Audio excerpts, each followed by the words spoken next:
Assalamualaikum teman-teman, apa kabar kalian hari ini? Semoga selalu sehat dan ceria ya. Oke, bertemu lagi dengan Ustazah. Dan hari ini kita akan belajar teks non-fiksi teman-teman. Namun sebelumnya, mari kita terapkan adab-adab sebelum belajar. Dan tentunya kita berdoa. Mari kita berdoa bersama-sama teman-teman. Doa sebelum belajar. Allahumma salli ala Muhammad wa ala ali Muhammad.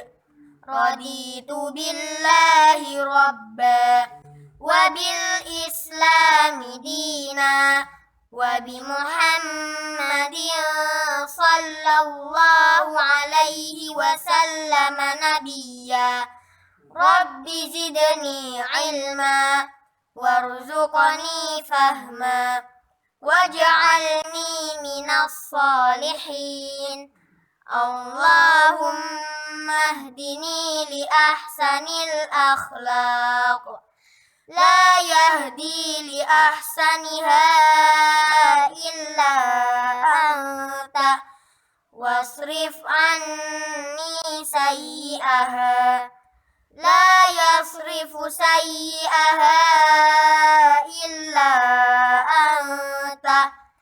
Allahumma inni as'aluka ilman nafi'a wa rizqan thayyiba wa amalan mutaqabbala. Amin ya rabbal alamin. Teman-teman, apa sih itu teks non-fiksi? Ada yang tahu nggak? Iya, jadi teks non-fiksi yaitu sebuah teks yang dibuat berdasarkan kenyataan yang benar ada, teman-teman. Realita tanpa unsur mengada-ngada atau dengan hal yang benar terjadi di dalam kehidupan. Jadi nyata ya teman-teman, nggak boleh karangan. Umumnya, teks non-fiksi digunakan untuk membahas suatu tempat atau makanan, menceritakan sejarah hidup seseorang, dan atau menjelaskan langkah-langkah melakukan sesuatu. Jadi misalnya nih, Ustazah mau bercerita tentang sejarah atau biografi Insinyur Soekarno, atau mungkin Ustazah ingin menjelaskan tata cara membuat telur misalnya, membuat telur dadar gitu, misalnya seperti itu. Jadi itu dimaksud dengan teks non-fiksi ya. Semoga teman-teman paham maksud dari teks non-fiksi. Teks non-fiksi itu sendiri dibagi menjadi dua teman-teman. Apa saja? Yang pertama adalah teks non-fiksi murni. Yang kedua yaitu teks non-fiksi kreatif. Teks non-fiksi murni yaitu teks yang berisi tentang cerita berdasarkan data-data otentik, contoh laporan skripsi dan tesis. Sedangkan teks non-fiksi kreatif merupakan teks yang berisi cerita berupa data real, data nyata, yang dikembangkan menjadi bentuk karangan imajinasi. Contohnya yaitu novel atau puisi. Seperti itu ya teman-teman. Nah, ciri-ciri teks non-fiksi itu sendiri terbagi menjadi 6 teman-teman. Apa saja? Yang pertama yaitu bersifat informatif, yang mana memberikan informasi kepada pembaca. Kedua, yaitu menggunakan bahasa yang formal sesuai kaidah penulisan EYD. Yang ketiga, mengandung makna denotatif, yaitu makna sebenarnya, jadi nggak boleh dibuat-buat ya teman-teman. Kemudian, isi teks yang disampaikan sesuai dengan data yang diperoleh, menggunakan bahasa ilmiah populer, serta bisa berbentuk pengembangan dari naskah terlebih dahulu. Seperti itu ya teman-teman, itu adalah ciri-ciri teks non-fiksi. Unsur-unsur dalam cerita non-fiksi itu terbagi menjadi tema, alur, setting waktu dan tempat, sudut pandang, amanat, tokoh, dan juga gaya bahasa. Jadi teman-teman sudah tahu ya, kalau misalnya alur nih, alurnya kira-kira maju atau mundur seperti itu. Setting waktu dan tempat. Jadi waktu dan tempat itu sangat penting teman-teman. Ya, karena itu termasuk ke dalam unsur-unsur dalam cerita non-fiksi. Kemudian tokoh juga sangat berpengaruh teman-teman, dan amanat tentunya, karena amanat itu pesan moral yang bisa kita peroleh dari sebuah cerita non-fiksi itu. Oke teman-teman, sudah paham ya tentang unsur-unsur dalam cerita non-fiksi? Nah, selanjutnya kita akan belajar tentang pokok pikiran. Apa sih itu pokok pikiran? Nah, teman-teman, pokok pikiran merupakan ide utama dari sebuah paragraf. Setiap paragraf memiliki satu pokok pikiran atau ide utama yang menjadi inti dari pembahasan pada paragraf tersebut. Pokok pikiran biasa disebut dengan pikiran utama, gagasan utama, atau gagasan pokok.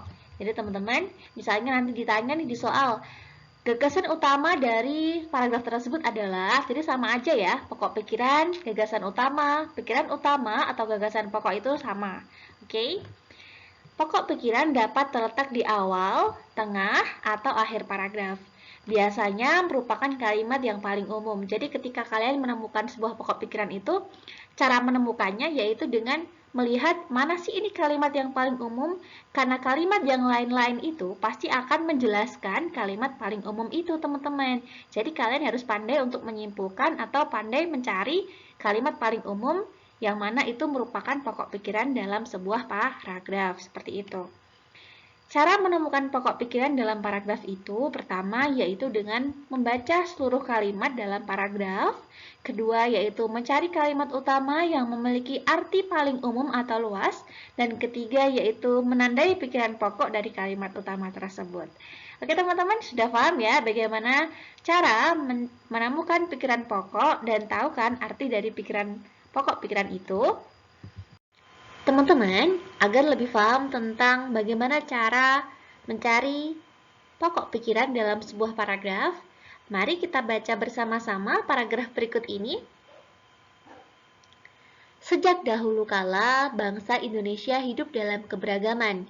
Kalimat Bhinneka Tunggal Ika pada lambang negara Garuda Pancasila bukan cuma slogan.